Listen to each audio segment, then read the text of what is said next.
yang juga lumayan penting bagi umat Islam untuk mengetahuinya, bahwa di bulan Rajab ini pun terjadi peristiwa yang tercatat di dalam sejarah.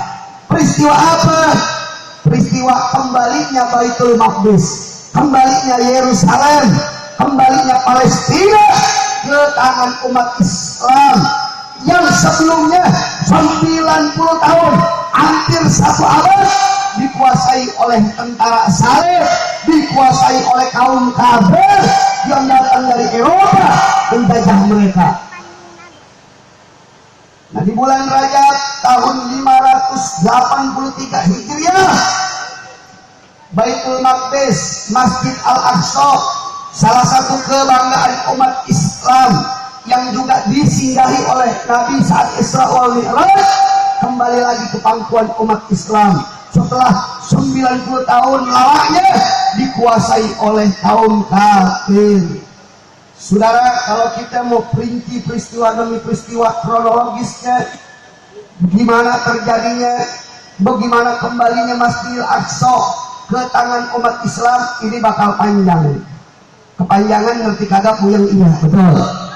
Tapi saudara, yang perlu kita catat, kembalinya Masjidil Aqsa ke tangan umat Islam, di mana saat itu diinisiasi, dimotori, dikomandoi oleh Sultan Salahuddin Al-Ayyubi.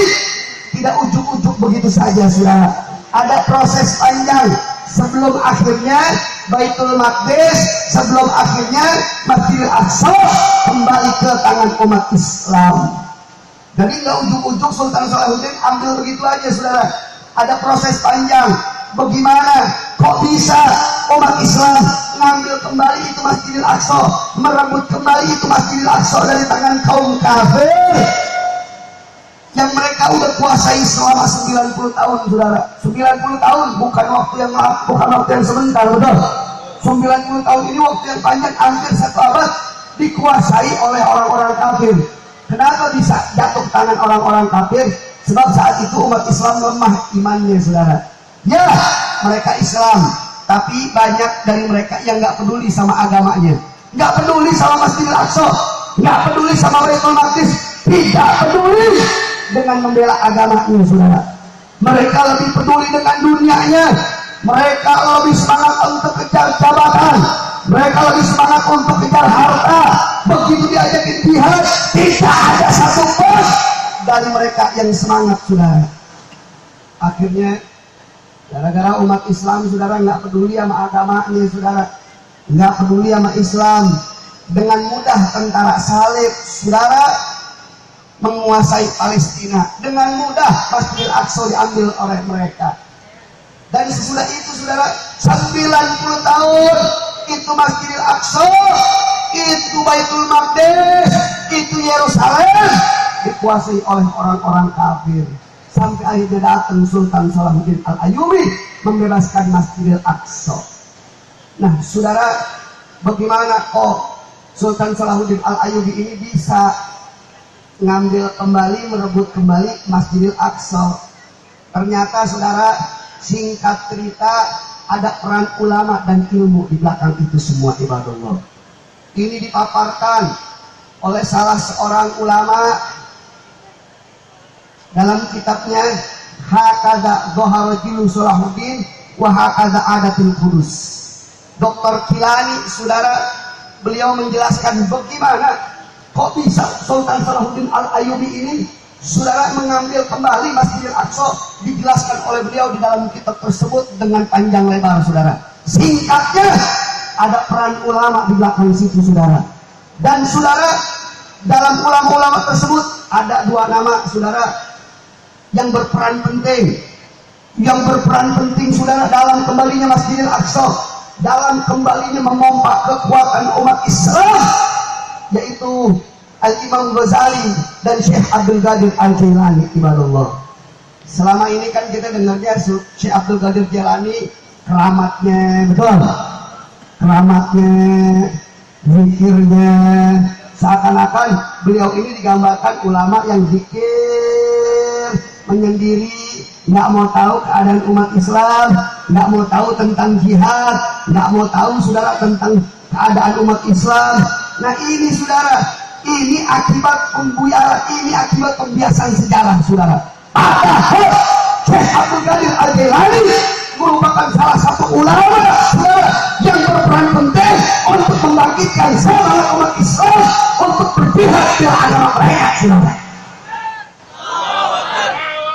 Jadi jangan Anda baku pengikut Syekh Abdul Qadir Jailani, tapi justru Anda malas untuk membela agama Allah. Jangan ente ngaku-ngaku pengikut Syekh Abdul Qadir Jailani, tapi justru saudara Anda justru yaitu tidak mau membela agama Anda. Jangan Anda ngaku-ngaku pengikut Syekh Abdul Qadir Al-Jailani, tapi justru Anda mengemuasi umat Islam yang semangat untuk membela agamanya. Betul?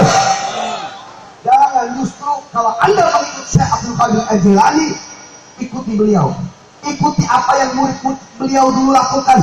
Dulu saudara, murid-murid Syekh Abdul Qadir Al-Jailani itu ada di garda terdepan saudara, ada di barisan terdepan dari tentara-tentara Sultan Salahuddin Al-Ayyubi saudara. Mereka ini saudara yang ada di barisan terdepan untuk membela agamanya, untuk membela Palestina, untuk mengambil kembali Baitul Maqdis Allah. Bukan, mereka bukan orang yang menyendiri kamar, nggak mau tahu urusan, masa bodoh amat keadaan umat. Bukan saudara, justru dengan Syekh Abdul Qadir Al-Jailani, dengan Al-Imam Ghazali membuka majlis-majlis taklim saudara di mana-mana tempat, membuka madrasah-madrasah di mana-mana tempat saudara, mengajarkan umat tentang agamanya, mengajarkan umat untuk membela agamanya. Akhirnya saudara, semangat umat kembali bangkit saudara, sampai akhirnya di tahun 580 Hijriah, saat itu Sultan Salahuddin Al-Ayyubi saudara membuka pendaftaran relawan yang mau ikut perang ke Baitul Maqdis. Yang dibutuhkan oleh beliau ini relawan hanya 200 orang, tapi subhanallah ternyata yang daftar 20.000 orang saudara yang siap ada di garda terdepan untuk kembali ambil Baitul Maqdis dan kaum kafir saudara. Sallu ala Nabi. Jadi kudunya begitu ulama harusnya membangkitkan umat Islam untuk siap membela agamanya. Betul? Jadi ustadz-ustadz, kiai-kiai, habib-habib di majlis taklim kudunya bangkitin semangat umat Islam untuk bela agamanya. Kalau ada yang hina Nabi, bangkitkan semangat mereka untuk bela Nabi saudara. Betul? Kalau ada yang hina Al-Quran, bangkitkan semangat jamaahnya untuk membela Al-Quran. Betul? Betul? Jangan justru digembos-gembosin ngaku pengikut Syekh Abdul Qadir Jailani, tapi saudara tiap hari ngegembosin umat Islam. Mau ngapain bela-bela Islam? Islam tidak perlu dibela. Islam itu udah kuat. Yang jaga Islam Allah. Islam tidak perlu dibela. Saya mau tanya, yang ngomong begitu ada apa banyak? Banyak. Ada apa banyak? Ada apa banyak? Saya mau tanya, model begitu pintar apa goblok? Pintar apa goblok? Lu yang ngomong, bukan gua lu. Justru dulu Syekh Abdul Qadir Al-Jailani saudara membangkitkan semangat murid-muridnya saudara, jamaahnya untuk menjadi prajurit-prajurit Sultan Salahuddin saudara, dan mereka berbaris di garda terdepan untuk bela agama ini saudara. Dan nggak butuh waktu lama saudara, 580 Sultan Salahuddin Al-Ayyubi saudara mengumumkan akan kembali merebut Palestina. 583 hanya dalam kurun waktu 3 tahun saudara, Baitul Maqdis saudara bisa direbut kembali oleh umat Islam. Alhamdulillah. Saya mau tanya, itu pertolongan siapa? Pertolongan siapa? Karunia siapa? Anugerah siapa? Ingat saudara, Allah juga sampaikan, innallaha la yughayyiru ma biqaumin hatta yughayyiru ma bi anfusihim. Allah gak bakal merubah keadaan suatu kaum kecuali ada inisiatif dari kaum tersebut untuk berubah. Betul? Saat itu semangat umat Islam bangkit saudara, berkat dorongan ilmu, berkat dorongan semangat dari para ulama mereka, dari para guru-guru mereka. Akhirnya mereka semangat, akhirnya timbul giroh jihad mereka saudara, akhirnya timbul semangat untuk bela agama mereka.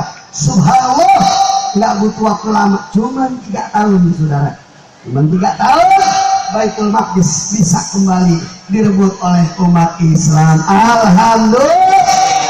Alhamdulillah Rabbil Alamin. Nah, karena itu saudara, saat ini yuk mari sama-sama kita hadiri majlis-majlis taklim. Kita bangkitkan semangat umat lewat majlis-majlis taklim. Kita bangkitkan semangat umat lewat tablik-tablik akbar, agar umat lebih semangat, lebih peduli untuk membela agamanya. Betul. Siap ya Allah, siap ya Allah, siap ya Islam. Angkat tangannya.